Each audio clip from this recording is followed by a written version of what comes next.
Hello everyone, I hope you all are doing well. আজকে আমি সহজেই ইলিশ মাছের মাথা দিয়ে কচুর শাক বানিয়ে দেখাবো। তার জন্য আমি কি নিয়ে নিচ্ছি। কচুর শাক এদিকে আমি কেটে নিয়েছি, সাথে ইলিশ মাছের মাথা নিয়ে নিয়েছি। আর একটা পাত্রে আমি কালো জিরে, কাঁচা লঙ্কা আর একটা আমি পাতিলেবু নিয়ে নিয়েছি। পাতিলেবু আমি অর্ধেক ভাগ করে নিয়েছি।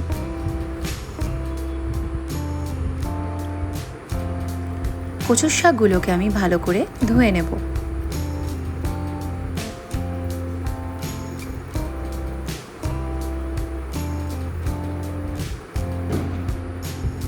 এদিকে এবার আমি ইলিশ মাছের মাথাগুলোকে ম্যারিনেশন করে নেব। তার জন্য আমি নুন দিয়ে দিলাম পরিমাণ মতো, হলুদ গুঁড়ো অ্যাড করে দেব পরিমাণ মতো।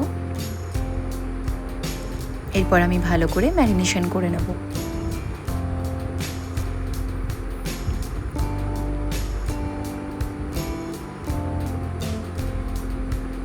এরপর আমি কচুর শাকের মধ্যে পাতিলেবুর রস দিয়ে দিলাম। এগুলোকে আমি ভালো করে মাখিয়ে নেব।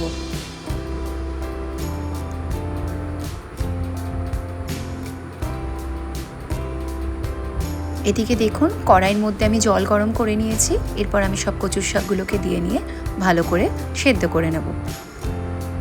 কচুর শাকগুলো কিন্তু আপনারা মিডিয়াম থেকে হাই ফ্লেমেই সেদ্ধ করবেন। এদিকে আমি পাতিলেবুর রস দিয়ে দিয়েছি, আপনারা চাইলে কিন্তু তেঁতুল অ্যাড করতে পারেন।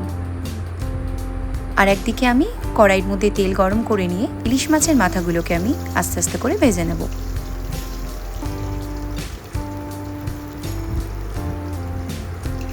ওদিকে তো আমার কচুর শাক সেদ্ধ হচ্ছে। পাতিলেবুর রস অ্যাড করলে বা তেঁতুল রস অ্যাড করলে তাহলে কিন্তু গলা একদম চুলকায় না। এদিকে দেখুন, আমার ইলিশ মাছের মাথাগুলো অলমোস্ট ভাজা হয়ে গেছে। আমি একটা প্লেটে আস্তে আস্তে করে তুলে নিলাম।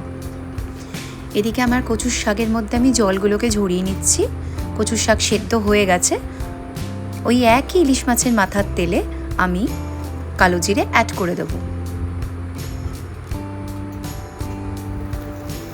আস্তে আস্তে করে আমি কচুর শাক যেগুলো সেদ্ধ করে নিয়েছিলাম ওগুলোও অ্যাড করে দেব।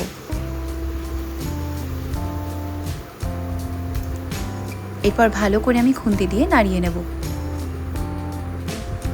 আপনারা এখন মিডিয়াম থেকে হাই ফ্লেমেই করবেন যতক্ষণ না জলগুলো ঝরছে। এরপর আমি নুন অ্যাড করে দেব পরিমাণ মতো, হলুদ গুঁড়ো অ্যাড করে দেব পরিমাণ মতো।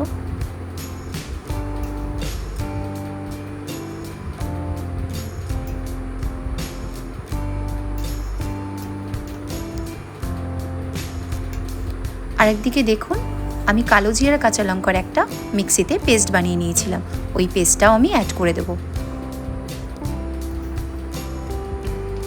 তখন দেখবেন কচুর শাক থেকে জলগুলো ছাড়ছে, তখনই কিন্তু আপনারা সেই মশলাটা অ্যাড করবেন, তাহলে কিন্তু খুব টেস্ট হয়।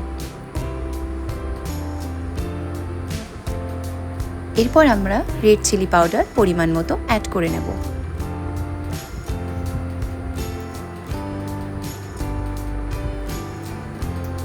ভালো করে আমি মশলার সাথে মিক্স আপ করে নেব। এই রান্নাটা আপনারা কিন্তু ভালো করে সময় নিয়েই করবেন।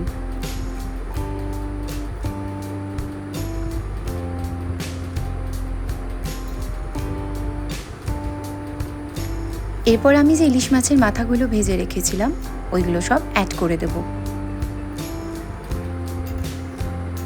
ভাতের সাথে এই ইলিশ মাছের মাথা দিয়ে কচুর শাক থাকলে আর কিন্তু কিচ্ছু লাগে না।